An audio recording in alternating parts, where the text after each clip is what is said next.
A ver, pensemos en la palabra libertad. Es una de las más potentes que existen, ¿verdad? Todo el mundo la anhela, lucha por ella, la celebra. Pero, ¿qué es en realidad? Casi siempre pensamos que es algo que o tienes o no tienes, algo que te pueden dar o te pueden quitar. Pues bien, vamos a meternos de lleno en esto, porque la verdadera naturaleza de la libertad podría ser algo mucho, mucho más profundo y personal de lo que nos parece a simple vista. Cuando vemos una imagen así, lo primero que nos viene a la cabeza es la emancipación, el romper barreras físicas. Pero, ¿y si las prisiones más difíciles de derribar no estuvieran hechas de acero, sino de nuestros propios pensamientos? Esa es la gran pregunta que vamos a explorar hoy. Vamos a empezar por la idea de libertad que todos conocemos mejor, la que se puede ver, la que se puede tocar y sobre todo la que se puede medir. La libertad en el mundo que nos rodea, vamos. Esta es la que llamamos libertad externa. Es básicamente la capacidad de actuar, de montar un negocio, de perseguir nuestras metas sin que el gobierno u otras personas nos pongan palos en las ruedas. Se ve clarísimo en cosas como la libertad económica, los derechos civiles, en poder elegir nuestro camino en la sociedad. Y sus efectos, ojo, son muy, pero que muy reales. Mirad este número, porque es bastante revelador. Los datos nos dicen que los países con más libertad económica tienen un ingreso per cápita un 37,8% más alto. Es una diferencia que literalmente transforma la vida de millones de personas.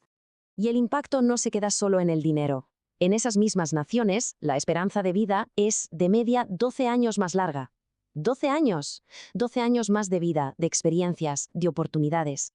Así que la conclusión es clara. La libertad externa no es para nada una idea abstracta.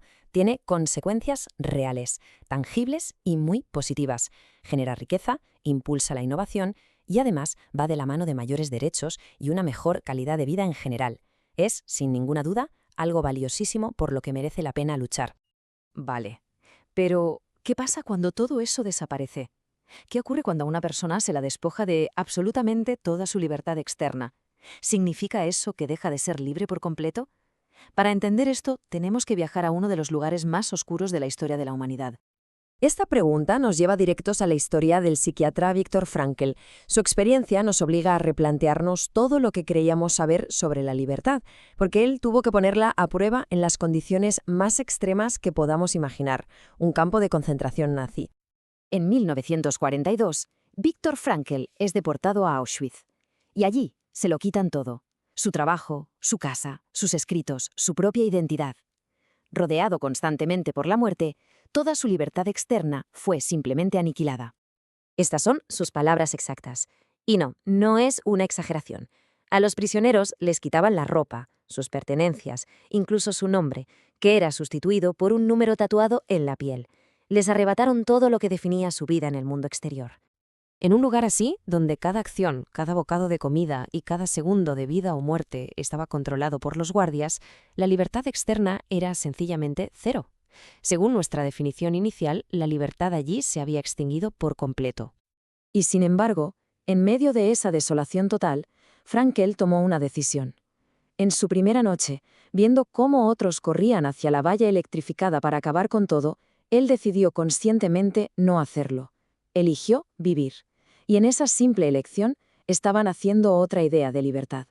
Fue justo en ese momento, en la ausencia total de libertad externa, cuando Frankl descubrió que existía una libertad mucho más fundamental, una que nadie jamás podría quitarle. Se dio cuenta de algo increíble. Aunque no podía controlar lo que le pasaba, sí podía controlar cómo respondía a ello.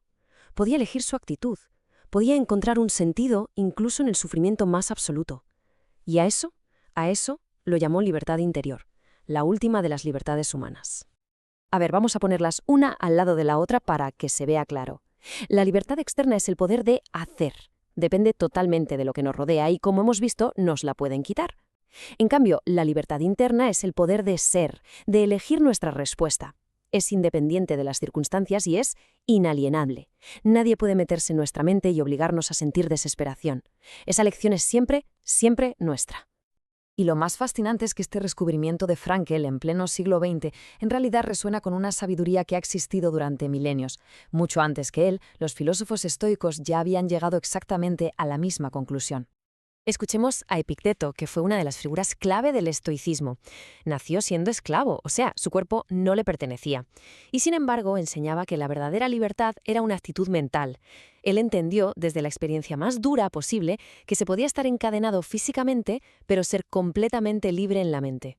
Para los estoicos, la mente es como una fortaleza interior, un espacio que nadie puede conquistar si no se le da permiso. Los problemas de fuera pueden atacarla, claro, pero el poder sobre nuestros juicios, nuestras actitudes y nuestras respuestas nos pertenece solo a nosotros. Y ojo, que esta idea no es solo de Occidente. En los textos sagrados del hinduismo, escritos siglos antes de Cristo, encontramos la misma verdad.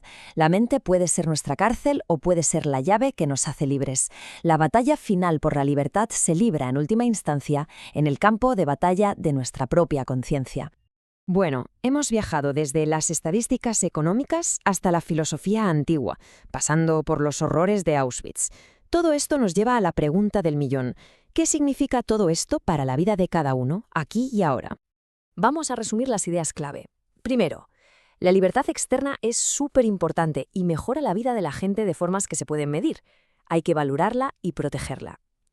Segundo, la libertad última, la que nos define como seres humanos, es la capacidad de elegir nuestra actitud ante lo que nos trae la vida.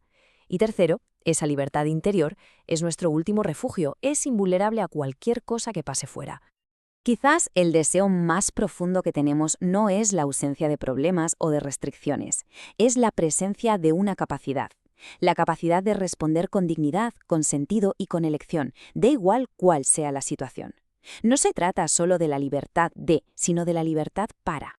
Y con esto llegamos a la reflexión final. En nuestro día a día, incluso con todas las libertades externas que por suerte podemos disfrutar, ¿qué limitaciones nos ponemos? ¿Qué miedos, qué rencores, qué hábitos nos mantienen prisioneros?